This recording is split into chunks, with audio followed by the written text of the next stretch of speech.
7 candidati in corsa per la poltrona di presidente, tante le liste presentate con sindaci, ex amministratori e consiglieri. Il governatore uscente traccia un bilancio e promette di mantenere il suo impegno per la Sicilia. Ho paura, lo diceva il 29 luglio Alessandra Matteuzzi nella denuncia querela presentata ai carabinieri per segnalare lo stalking del calciatore killer che poi la sera del 23 agosto scorso l'ha uccisa a martellate.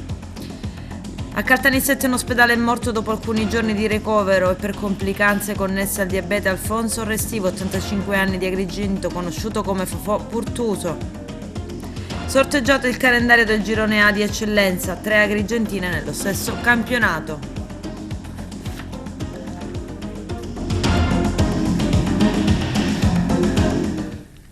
Bentrovati gentili telespettatori al nostro appuntamento con l'informazione. In apertura alla politica, il record di candidati in Sicilia, sono ben 7 gli aspiranti in corsa per la poltrona di presidente della regione, tante le liste in campo con una presenza massiccia di sindaci, ex amministratori e consiglieri comunali. Il nostro direttore Arturo Cantella.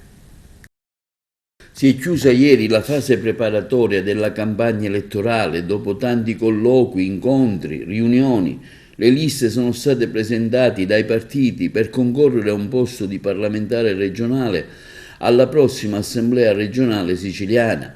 Iniziamo con le candidature a governatore. Gli aspiranti sono ben 7 e sono Gaetano Armao, sostenuto da Azione Italia Viva, Caterina Chinnici, sostenuta dal PD e dalla lista 100 Passi di Fava, Cateno De Luca, sostenuto da Sicilia Vera, Sud Chiama Nord, Orgoglio Siculo, Nuccio Di Paola, sorretto dalla lista Movimento 5 Stelle, Renato Schifani, sostenuto da Forza Italia, Fratelli d'Italia, Popolari Autonomisti, Nuova DC, Prima l'Italia, Lega. Tra le novità anche Eliana Esposito, che guida la lista Siciliani Liberi, e Fabio Maggiore con la lista Italia Sovranista Popolare alla sinistra dello schieramento. Le liste presentate in Sicilia sono ben 138, con oltre 1000 candidati in corsa. Nella provincia di Agrigento sono ben 14 le liste presentate per i 6 seggi disponibili. Forza Italia, Fratelli d'Italia, Prima l'Italia, Lega Salvini Premier, Nuova DC, Popolari Autonomisti, Partito Democratico, 100 Passi per la Sicilia, Movimento 5 Stelle, Azione Italia Viva, De Luca Sindaco di Sicilia, Sicilia Vera, Orgoglio Siculo, Italia Sovrana e Popolare, Siciliani Liberi. Dando uno sguardo alle liste, vediamo la prima lista, Forza Italia, formata dall'uscente onorevole Riccardo Gallo afflitto, quindi altro deputato uscente Margherita La Rocca Ruvolo, poi concorre Vincenzo Antonio Fontana, già presidente della provincia e parlamentare regionale, Alessandra Fiaccabrino, Luigi Salvaggio e Antonio Vincenti. Per Fratelli d'Italia, il partito della Miloni, capolista è Giuseppe Savarino, deputato uscente detta Giusi, quindi altro deputato uscente di Sciacca, Matteo Mangiacavallo, Giovanni Cirillo, Liliana Marchese Ragona, Giovanni Di Caro e Paolo Antinoro. Quindi la lista Prima l'Italia Lega Salvini Premier con l'uscente capolista onorevole Carmelo Pullara, a seguire il sindaco di Ravanusa Carmelo D'Angelo, quindi quello di Realmonte Sabrina Lattuca, Paola Sacco di Raffadali, Cesare Sciabarrà di Canicattì e Antonio Lauricella. Quindi la Nuova DC di Totò Cuffaro vede capolista Carmelo Pace, ex sindaco di Ribera, Salvatore Fanara, Giuseppe Alaimo, Decio Terrana, Marinella Notonica e Chiara Cosentino. Per la lista Popolare Autonomisti il capolista è l'uscente presidente. Per la lista Popolare Autonomisti è l'uscente vicepresidente dell'Ars, onorevole Giovanni Di Mauro, quindi Assunta Galluzzo, Giulia Gulisano, Dina Intorre, Domenico Licata e Vito Maggio. Per il Partito Democratico capolista è l'uscente Michele Catanzaro, seguito da Salvatore Martello, già sindaco di Lampedusa, Antonio Zarcone, Stella Vella, Vita Mazza, Raul Calogero Passarello. Per la lista 100 Passi per la Sicilia capolista è Piero Aquilino, quindi Vincenzo Fontana, Angela Galvano, Mario Mallia, Giuseppe Montalbano, Teresa Monteleone. Per la lista Movimento 5 Stelle capolista è Giovanni Di Caro, deputato uscente, quindi Salvatore Ersini, consigliere comunale a Porto Empedocle, Angelo Cambiano, già sindaco di Licata, Marcello Callisi, già consigliere comunale ad Agrigento, Francesco Castrogiovanni e Veronica Bellicosi. Quindi la lista Azione Italia Viva, che vede Fabrizio Di Paola capolista, a seguire Rino Lo Giudice di Canicattì, Decimo Agnello, Giuseppe Pendolino, sindaco di Aragona, Chiara Di Lorenzo e Serafina Palminteri. Quindi la lista De Luca, sindaco di Sicilia, con Roberto Battaglia capolista, l'ex parlamentare di Canicattì onorevole Gaetano Cani, Ciro Micelo, Salvatore Monte, Maria Dalli Cardillo e Marzia Maniscalco. Quindi la lista Sicilia Vera, con Salvatore Malluzzo capolista, Nicoletta Bonsignore, Alisia Casà, Edoardo Chiarelli, Edoardo Salvatore Marullo, Salvatore Nicolosi. Altra lista, Orgoglio Siculo, con Gianluca Lobracco, Gerlando Marchetta, Giuseppe Sicurello, Annette Vassallo, Rosario Giacchinovella, Miriam Vizzini.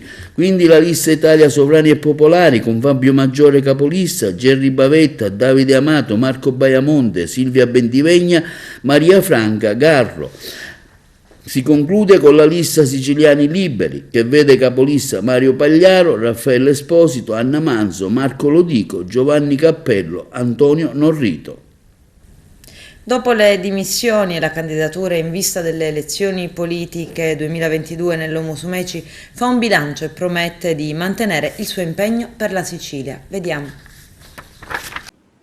Un saluto a tutti. Vi parlo, come vedete, dalla Presidenza della Regione, il luogo dove da 5 anni lavoro con impegno giorno dopo giorno e dove continuerò a lavorare ancora per un mesetto, a fare quello che ho sempre fatto, sedute di giunta di governo, sopralluoghi, verifiche con i dirigenti, con gli impiegati, perché voglio lavorare secondo il mio impegno assunto con voi, con lo stesso entusiasmo del primo giorno. I fatti sono noti per poterci tornare, mi riferisco alla mia rinuncia alla ricandidatura, il mio passo di lato. Qualcuno diceva ma non mollare, qualcuno diceva non arrenderti, qualcuno diceva non darla vinta a qualcuno. No, io credo con la mia scelta di avere fatto l'atto più coraggioso della mia vita politica. Lo dico senza alcuna esitazione. Rinunciare ad una pur legittima aspirazione, pur di non spaccare la coalizione di centrodestra, che avrebbe avuto innegabili ripercussioni anche sul piano nazionale e anche a Roma, è stato un atto di coraggio, un atto di coerenza. Abbiamo dato una lezione di stile, lasciatemelo dire senza superbia ma con legittimo orgoglio. Ha vinto qualcuno? No, ha perso la buona politica.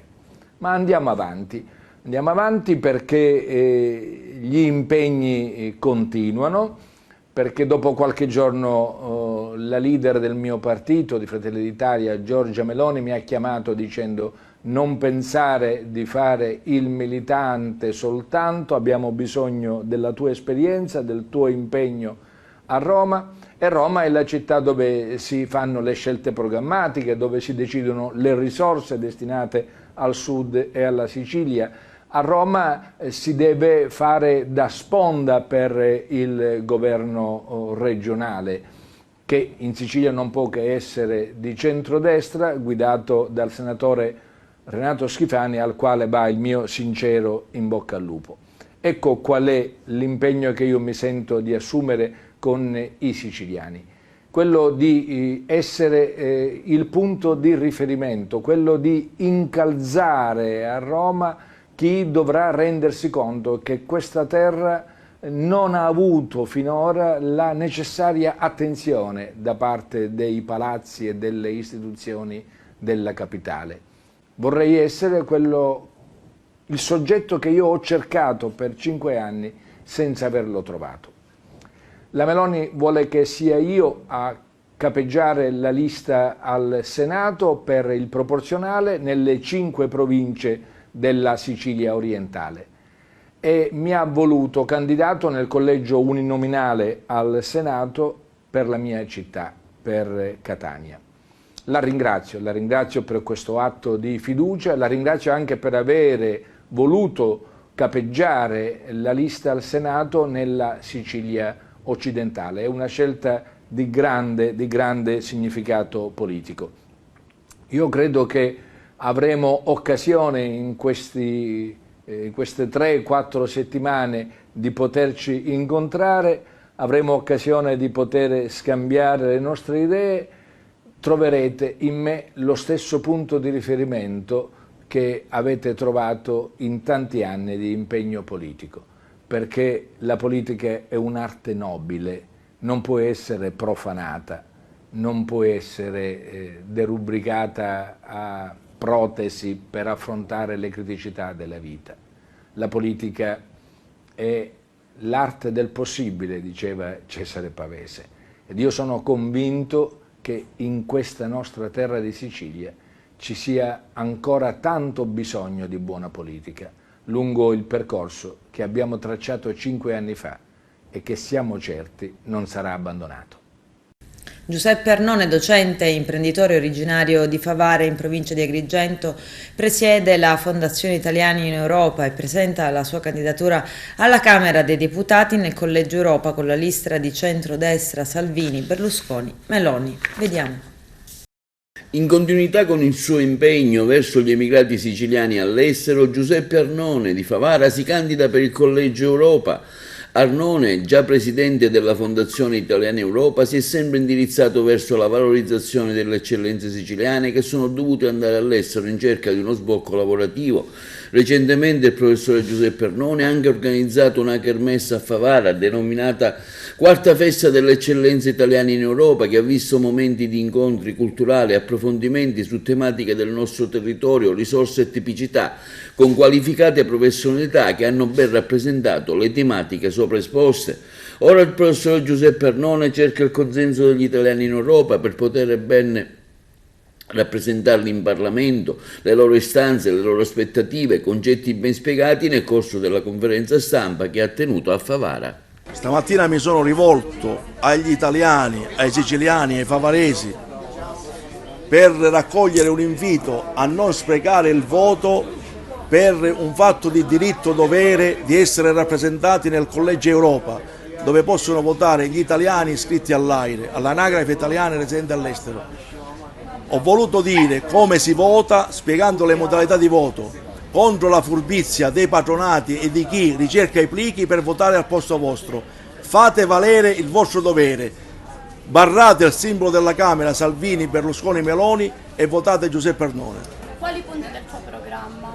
Il programma l'ho spiegato, il turismo di ritorno che può invertire il tema dell'economia nelle nostre città, nei nostri borghi, il detassamento della casa attraverso l'effettivo pagamento della effettiva residenzialità in estate, il pagamento della Tari e soprattutto l'abolizione della possibilità di avere tutti gli emigrati che tornano in Italia l'assicurazione di avere una sanità disponibile a secondarla, a curarli e soprattutto una capacità di esprimere e diffondere la cultura italiana che può fare sì che le nuove generazioni possano essere affascinati non solo dal cosiddetto brand Made in Italy, affascinati da un ritorno dove sono nati i propri genitori, dove sono nati i propri parenti.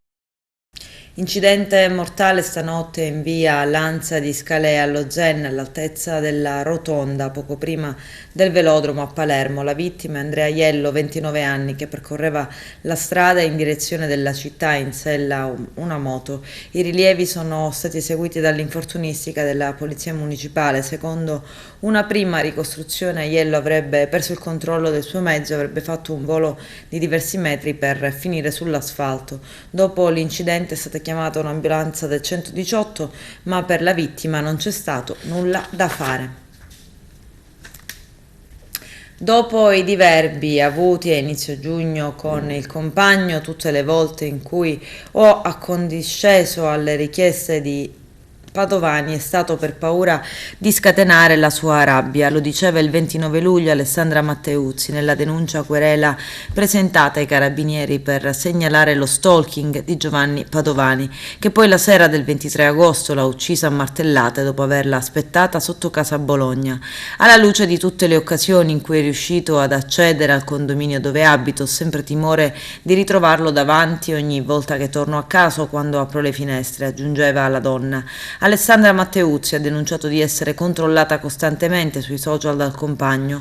Oltre alle richieste continue di inviargli foto e video per dimostrare dove si trovava, la donna uccisa a Bologna da Giovanni Padovani aveva riferito ai carabinieri nella querela sporta il 29 luglio di aver scoperto a febbraio che le password dei suoi profili erano state tutte modificate. Ho potuto constatare, raccontava, che erano state modificate sia le mail che le password abbinate ai miei profili, sostituite con indirizzi di posta elettronica e password riconducibili a Padovani. Inoltre ho rilevato anche che il mio profilo WhatsApp era collegato a un servizio che consente di visualizzare da un altro dispositivo tutti i messaggi da me inviati. Ne ho quindi dedotto che nei giorni in cui era stato da me ospitato era riuscito a reperire tutte le mie mail e le mie password che avevo memorizzato nel telefono. Il nostro rapporto si basava sempre sull'invio da parte mia dei video che lui mi aveva chiesto e di videochiamate, ma questo non è bastato a frenare la sua gelosia, perché i dubbi sulla mia fedeltà non sono mai passati. Anche una semplice foto da me postata sui social che inquadrava le mie scarpe appoggiate sul cruscotto dell'auto al rientro da una trasferta di lavoro era stata motivo di una sua scenata. Lo raccontava a fine luglio ai carabinieri Alessandra Matteuzzi, descrivendo la sua relazione con Giovanni Padovani, il 26enne che poi la sera del 23 agosto l'ha assassinata a Bologna. Nei confronti dell'uomo non erano state disposte misure cautelari. Nella denuncia Matteuzzi ha riferito dei controlli a cui era sottoposta delle volte in cui lui si è presentato sotto casa, a parte una volta in Sicilia in cui l'aveva spintonata facendola cadere sul letto. Non c'erano state mai aggressioni fisiche. Anche a metà luglio, quando i due avevano avuto un riavvicinamento dopo un periodo di crisi tra il 14 e il 22, metteva a verbale la vittima, è stato più volte aggressivo nei miei confronti, ma non ha mai usato violenza fisica, sfogando la sua rabbia, sempre dovuta alla gelosia, con pugni sulla porta. Fondi dell'Unione Europea, via libera da Bruxelles sulla Sicilia, piovono oltre 1,5 miliardi per 5 priorità. Scopriamo quali nel servizio. Sono oltre 1,5 miliardi per 5 priorità i fondi che arriveranno da Bruxelles per lo Fondo Sviluppo Europeo. Raddoppia la dotazione delle risorse per la Sicilia messe a disposizione dall'Europa. Per il lavoro, l'occupazione giovanile, l'istruzione e la formazione professionale è stato approvato qualche giorno fa il programma FSE+ dalla Regione Siciliana per la programmazione 2021-2027. A renderlo noto l'autorità di gestione del programma operativo, Patrizia Valenti, che ha ricevuto il via libera dalla Commissione Europea con decisione dello scorso 25 agosto. La Regione Siciliana è infatti tra le prime amministrazioni, l'unica del Mezzogiorno insieme alla Sardegna, ad aver ottenuto l'approvazione formale del programma. Inoltre è il primo programma comunitario della Regione a essere stato approvato e quindi a portare risorse fresche per la Sicilia. Dagli 800 milioni di euro della vecchia programmazione 2014-2020 si passa a oltre 1,5 miliardi per il periodo 2021-2027. A questo sommavano altri 500 milioni stanziati sul POC, programma operativo complementare. Il risultato ottenuto è il frutto di un intenso lavoro di squadra tra tutti gli uffici che sono stati coinvolti, in particolare quelli del Dipartimento della Regione della Formazione Professionale e la Direzione Generale per l'Occupazione e gli Affari Sociali. Obiettivo principale della nuova programmazione, attraverso le 5 priorità individuate nel programma operativo, è la costruzione di una società della conoscenza orientata alla valorizzazione, all'inclusione e al contenimento del disagio sociale. Cambiano le priorità del programma regionale nella nuova programmazione, viene dato spazio oltre all'occupazione, istruzione e formazione, inclusione sociale, lotta alla povertà, ma soprattutto anche ai giovani e alle azioni sociali innovative. Le risorse del Fondo Sociale Europeo serviranno a finanziare le priorità previste nel programma. Sono circa 300 milioni di euro assegnati all'occupazione giovanile, 450 milioni di euro all'inclusione sociale. Sono state destinate specifiche risorse finanziarie per il contrasto alla povertà infantile, ben 75 milioni di euro, e il sostegno alle persone indigenti, circa 45 milioni di euro. Oltre 417 milioni di euro saranno assegnati all'istruzione, alla formazione professionale, allo sviluppo delle competenze denominate STEM, 325 milioni le risorse per l'occupazione, 365 milioni per l'inclusione sociale, quindi le priorità azioni sociali innovative, stanziati 48 milioni di euro per incentivare l'inclusione attiva, le pari opportunità e la non discriminazione, per migliorare l'occupabilità dei gruppi svantaggiati. La regione siciliana è tra le poche regioni ad aver attivato queste azioni sociali totalmente promosse dall'Unione Europea, che saranno cofinanziate addirittura fino al 95%. Il Fondo Sviluppo Europeo opera ovviamente in stretta integrazione con gli altri fondi europei, il FESR, il FEASR, il FEAMPA, in continuità con il programma Comin 4.0 finanziato dal FAMI. Continua la protesta dei ristoratori, bollette in vetrina al posto dei menù, l'iniziativa della Federazione Italiana Pubblici Esercizi, la FIPE Confcommercio. Vediamo. L'aumento spropositato delle bollette ha praticamente azzerato, annientato tutta quella che era la marginalità che si era riuscita a recuperare nel periodo post-Covid. Confcommercio stima una perdita di una chiusura per circa 130.000 aziende. Con FIPE, Confcommercio nazionale, abbiamo chiesto intanto un aumento del credito d'imposta già attivo del 15% della luce e del 25% del gas, che sia portato ad almeno il 50%, in modo che si possa un po' recuperare, se così può essere inteso.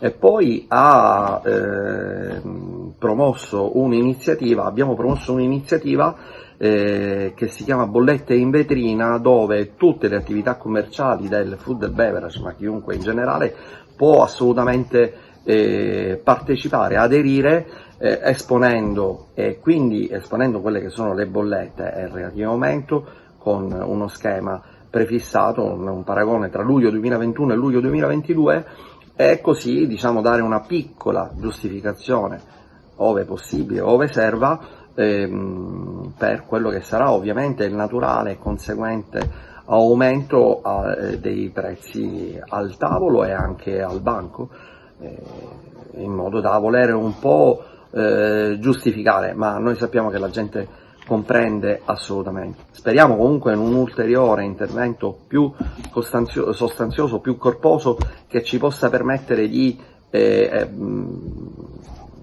ammortizzare e attutire ancora di più quella che è la perdita a cui stiamo andando incontro.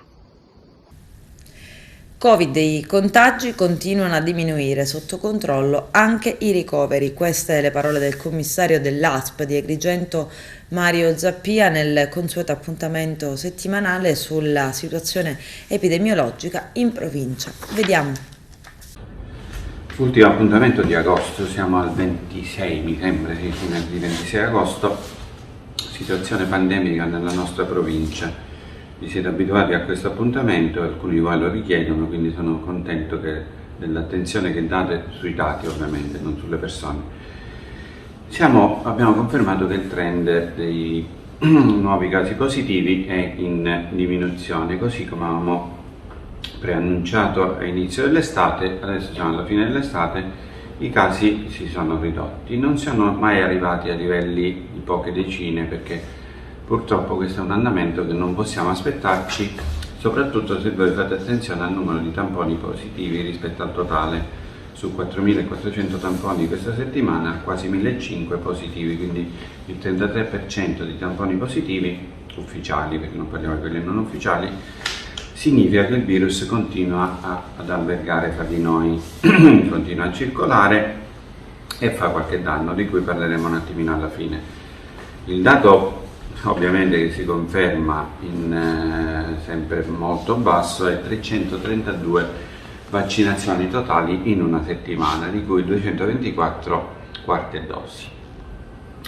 E allora io vorrei focalizzare questo brevissimo nostro appuntamento sull'importanza dei vaccini e lo correlo a un altro dato sul quale è importante riflettere molto.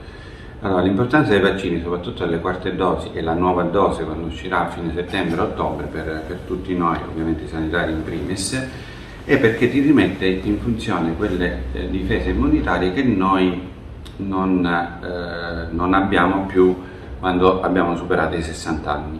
Un giovane riesce a mantenere la contraerea immunitaria in maniera adeguata a quello che può essere il danno del vaccino, una persona oltre 60 anni un po' meno, una persona oltre 60 anni che ha varie patologie, diabete, ipertensione, colesterolo, patologie ben più gravi, tumorali o leucemie o altre cose, ovviamente molto meno. E allora l'importanza della quarta dose, noi la stiamo sottovalutando talmente che poi il numero di morti è alto. Alcune testate giornalistiche hanno molto ben opportunamente evidenziato questo. C'è un dato di cui non abbiamo parlato, ma non lo facciamo perché non è bello parlarne costantemente, secondo me, però va messo l'accento sul fatto che il numero dei morti settimanali nella nostra provincia si sta mantenendo con 1-2 persone. Ovviamente già una persona è un affetto che viene a mancare, quindi non è che ci vogliono 10 per allarmarci. Su base nazionale abbiamo circa 700-800, sono casi, in alcuni momenti sono stati anche casi giornalieri di morti, ai quali noi ci siamo quasi assuefatti, adagiati. Questo significa che il virus che circola fra noi, per le persone più fragili, per le persone più vulnerabili, fa danni. Quindi l'importanza della quarta dose e poi del richiamo che faremo noi tutti è importante per fare in modo che soprattutto le persone che stanno male o che hanno patologie non vadano incontro a quella che è la cosa alla quale non possiamo più dare nessun riparo. Stavo dimenticando di dirvi il numero dei ricoveri, che è sceso anche questo, siamo scesi al di sotto dei 16 in medicina e 2 in terapia intensiva, quindi diciamo che questa parte è abbastanza sotto controllo. Gli studiosi ci dicono che con la riapertura delle scuole, con la venuta del freddo, con il ritorno agli ambienti chiusi, questo virus riprenderà un po' di forza. Io confido nel fatto che l'ulteriore coda di cui tutti parlano sia meno alta, quindi con meno persone, anche perché a parte i vaccinati totali della provincia, quelli che faranno la quarta dose, che sono una categoria particolare, gran parte di noi abbiamo preso il virus, quindi ci siamo vaccinati o con le dosi o con il contagio.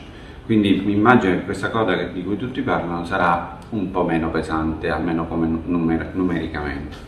Poi sono altresì convinto che noi ciclicamente, così come si fa per l'antinfluenzale, dovremo imparare a convivere anche con il Covid, e quindi ci saranno dei vaccini che non saranno prima, seconda, terza, quarta dose, saranno vaccini nuovi con richiamo, così come stabilirà la scienza, l'evidenza scientifica, non perché lo dice il direttore piuttosto che l'immunologo, il virologo della televisione. I carabinieri del NAS di Palermo, insieme ai colleghi della compagnia di Agrigento, hanno effettuato un controllo all'interno della Guardia Medica di San Leone, unico presidio e punto di riferimento sanitario per l'intero quartiere balneare agrigentino, riscontrando diverse irregolarità. Al termine dell'ispezione, il direttore del distretto sanitario dell'ASP ha emesso un provvedimento di chiusura della Guardia Medica, disponendo in via provvisoria lo spostamento della sede in altri locali in attesa dei dovuti interventi di manutenzione. I controlli dei carabinieri rientrano nella campagna Estate Sicura. In particolare i militari dell'Arma hanno riscontrato irregolarità strutturali quali la mancanza di inferriate, di sistemi di videosorveglianza e allerta del personale, ma anche carenza nei dispositivi di protezione usati dal personale nella gestione della raccolta dei rifiuti. È morto Alfonso Restivo, per tutti era Fofò Purtuso, tra i simboli del centro storico di Agrigento. Vediamo. Si è spento ieri Alfonso Restivo, in arte conosciuto come Fonzio Purtuso, aveva 85 anni. È deceduto a Caltanissetta presso l'ospedale Sant'Elia, era ricoverato da alcuni giorni. Alfonso era uno dei personaggi più conosciuti nella nostra città, con un suo costume da paladino crociato, lo ricordiamo quando era solito aprire la festa del mandorlo in fiore all'inizio del corteo, o quando dietro la porta dell'Acragas faceva i riti propiziatori verso la squadra scacciando il male. Fofò abitava in centro storico, vicino alla cattedrale, tutti lo ricordano con tanto affetto e simpatia. Tantissimi gli attestati arrivati alla sua persona, che molti agrigentini gli hanno voluto omaggiare anche sulle pagine social. Anche noi di TVA lo ricordiamo con affetto, tantissime volte ci veniva a trovare presso i nostri studi per delle interviste o per manifestare il malessere comune sulle problematiche della città che ben conosceva. Per tale occasione ci arriva anche una nota stampa pervenutaci dal gruppo dei tamburinari Girgenti, Biagio Licata, e dedica il premio Sicilia Eccellenza ad Alfonso Restivo, in arte Fofò Purtuso. Ringraziamo vivamente, afferma Biagio Licata, il direttore artistico Marco Savattelli, il comune di Lascari, per averci onorati di questo premio così ambito e importante. Ma purtroppo per la città di Agrigento e per noi tutti è stato un giorno di gioia, ma anche di dolore, perché in corrispondenza con il ritiro del premio abbiamo appreso la triste notizia della scomparsa di Alfonso Restivo, in arte Fofò Purtuso. Noi tutti ci sentiamo in dovere di dedicarlo a lui, Fofò Purtuso, perché oltre ad essere stato un artista della nostra città, era uno di noi. Dal 2009, facendo l'apertura delle sfilate della Sagra del Mandorlo, ci procedeva come da tradizione, e guai a chi gli avesse detto di no, ma poi alla fine, continua Licata, spesso lasciava la sua postazione di capofila e stava in mezzo a noi, tenendoci allegria con i suoi ben conosciuti modi di fare. Anche durante i festeggiamenti di San Calogero, da buon devoto, durante la processione, ci veniva a trovare, afferma Licata, ma la cosa che ci colpiva di più è che non potremmo mai dimenticare il suo gesto amorevole nei nostri confronti che compiva ogni anno la prima domenica di luglio, quando al passaggio davanti alla propria abitazione ai piedi della cattedrale ci invitava tutti a entrare per offrirci da bere, acqua, Coca-Cola e Fanta per tutti a volontà. E come ben sapete, noi non siamo mica pochi, un gesto nobile, insomma, di grande valore e di enorme importanza per noi, viste le fatiche e il caldo cocente. A te, Fofò, conclude il comunicato, uno di noi, persona umile e dal cuore tenero, di certo ci mancheranno le tue lunghe conversazioni.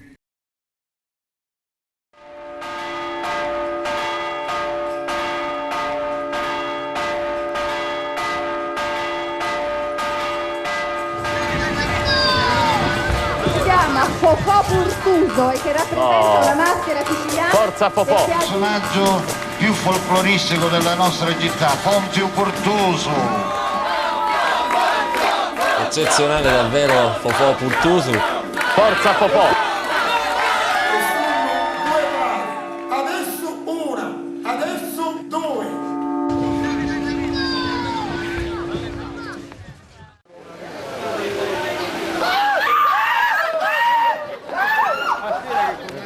Nell'ottobre del 99, un giovane imprenditore siciliano accetta l'idea di adottare come testimonial in una campagna pubblicitaria un personaggio particolare, mitico per la sua città, Fonzio Purtuso. Il campanaro del Duomo di Agrigento viene esibito in una veste insolita per lui, quella di una star, in smoking, accompagnato da fans e scortato da guardie del corpo. Un cortometraggio di 3 minuti che diverte, ma soprattutto incuriosisce migliaia di telespettatori. Cosa vuoi dire ai tuoi cari amici telespettatori? Beh, io saluto tutti i miei amici fan. Rendendo ancora più celebre in Sicilia colui il quale nella sua città era già noto quanto Topolino.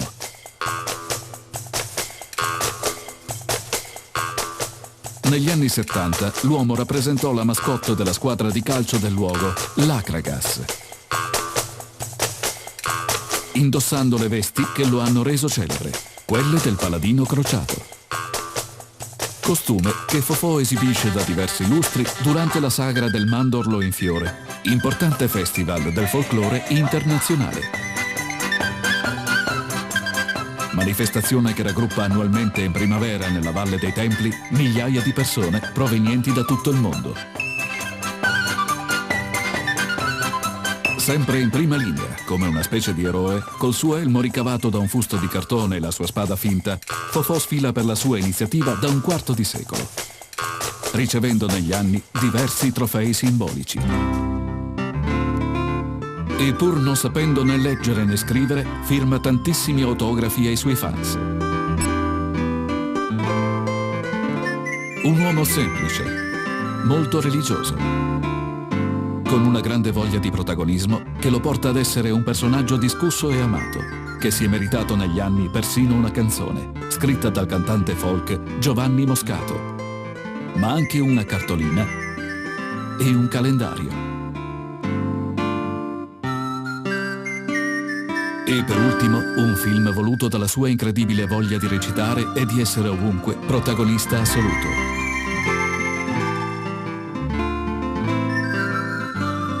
Forse ci sono tanti altri Fonzi Portusi nel mondo che, come lui, hanno bisogno dei sorrisi, dei consensi della gente e di altro. Ma lui è il mitico Fofò, un uomo semplice che si accontenta di poco. Di sorrisi ne riceve tanti e vive solo di quelli. Un Peter Pan sessantenne, con ancora una gran voglia di giocare, forse perché di giocattoli non ne ha mai avuti. Fofò, un uomo protagonista di un piccolo evento che resterà nella storia della sua terra e chissà, forse oltre.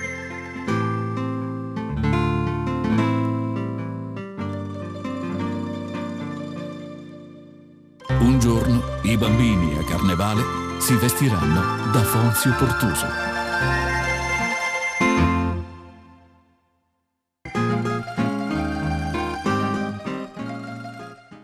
Adesso c'è la pubblicità, a tra poco, vi aspetto. Successo per l'appuntamento Il folklore nel cuore, uniti per la pace sul palco di Piazza Giglia a San Leone, frazione balneare di Agrigento, si sono esibiti i gruppi folcloristici stranieri e siciliani. Arturo Cantella. Serate di allegria e spensieratezza, quella che si è svolta ieri sera presso il Lido Asser a San Leone con il folklore nel cuore, uniti per la pace, organizzato dall'Associazione Culturale I Picciotti da Purtedda. Sotto la direzione artistica di Salvatore Carbone, la manifestazione è stata inserita nel ricco cartellone estivo Destinazione Agrigento, organizzata dal Comune della città. La manifestazione ha visto anche esibirsi, oltre che i Picciotti da Purtedda, anche gruppi provenienti dall'estero, Cile, Kosovo, Catania, Gruppo Città di Grotte Ciauro di Sicilia. La serata è stata presentata da Davide Sardo. Io mi sento soddisfatto, innanzitutto devo ringraziare l'assessore Giuva perché in collaborazione per realizzare questo spettacolo insomma, abbiamo un pochettino salito la china, come si usa dire. E poi un'altra cosa, c'erano abituati ad andare fuori, finalmente ora qualcuno viene qua a vedere gli spettacoli e questo vi fa onore a voi e a noi operatori, diciamo, del settore.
Calici di stelle ieri sera a Montevago, una serata all'insegna del vino e della musica al Baglio in Goglia. Vediamo.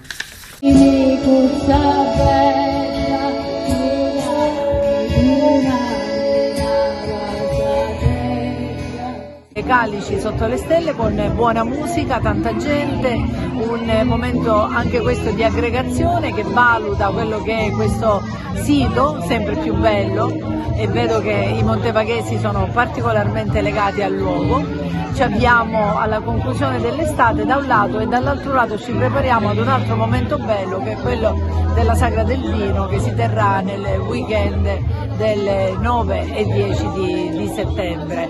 Quindi ancora una volta devo ringraziare sia l'assessore Barrile per l'impegno profuso, l'amministrazione tutta, e mi auguro che questi momenti siano stati apprezzati. Abbiamo messo del nostro, abbiamo cercato di rendere il più bello possibile questo periodo estivo.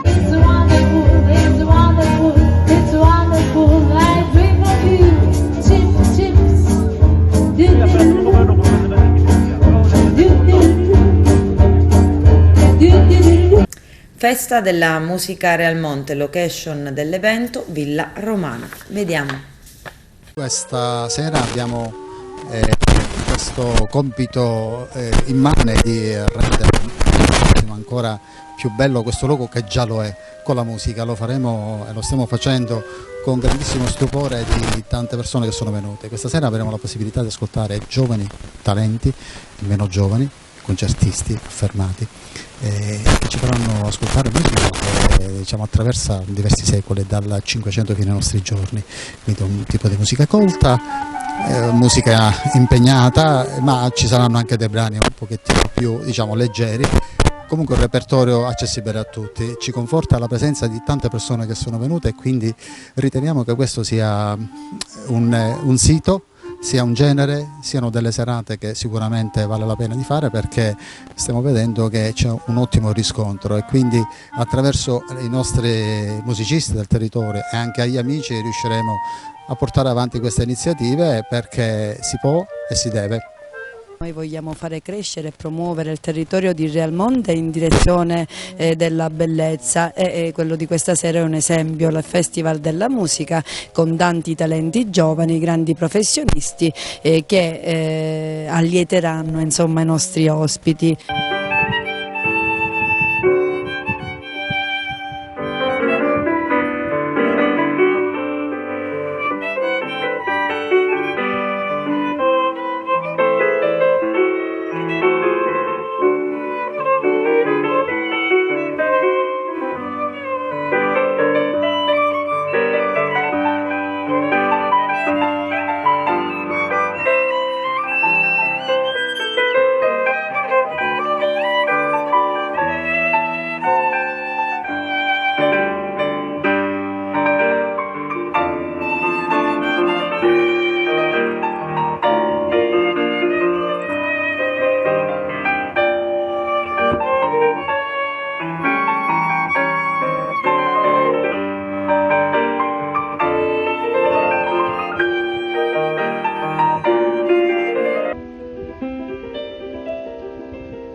Eccellenza, sorteggiato il calendario del girone A per l'Acragas, debutto in casa contro la Leonfortese, ma sono 3 squadre agrigentine nello stesso campionato, e domenica prossima il derby di Coppa Italia con il Pro Favara. Il servizio di Carmelo Lentini.